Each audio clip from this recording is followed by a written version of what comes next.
GST 2.0గా పేర్కొంటున్న సంస్కరణలు దేశాభివృద్ధికి double డోస్గా నిలుస్తాయని ప్రధాని నరేంద్ర మోదీ అన్నారు.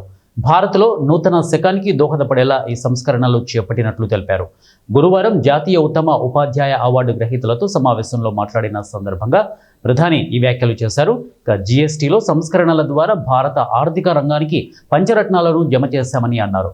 జీఎస్టీలో పలు స్లాబ్లను హేతుబద్ధీకరిస్తూ నిర్ణయించిన 5%, 18% స్లాబ్లు ఈ నెల 22న మహానవరాత్రి ఉత్సవాల ప్రారంభం సందర్భంగా అమల్లోకి వస్తాయని పేర్కొన్నారు. ప్రపంచంలోని ప్రస్తుత పరిస్థితుల దృష్ట్యా కాలానుగుణంగా మార్పులను స్వాగతించకపోతే దేశాన్ని సరైన దారిలో నడిపించలేమని ప్రధాని అన్నారు. భారత్ ఆత్మనిర్భర్గా మారాలంటే నూతన సంస్కరణలు చేపట్టడం అవసరమనే విషయాన్ని తాను ఎర్రకోటపై నుంచి స్వాతంత్ర దినోత్సవ ప్రసంగంలో చెప్పానని గుర్తు చేశారు. అంతేకాకుండా రానున్న దీపావళి, ఛట్ పూజకు ముందు రెండింతల సంతోషాన్ని పంచుతామని దేశ ప్రజలకు హామీ ఇచ్చామని చెప్పారు. కాగా కాంగ్రెస్ హయాంలో నిత్యావసర వస్తువులపై కూడా భారీగా పన్నులు విధించారని, వాటిని తగ్గించేందుకు తాము ప్రయత్నిస్తున్నామని అన్నారు.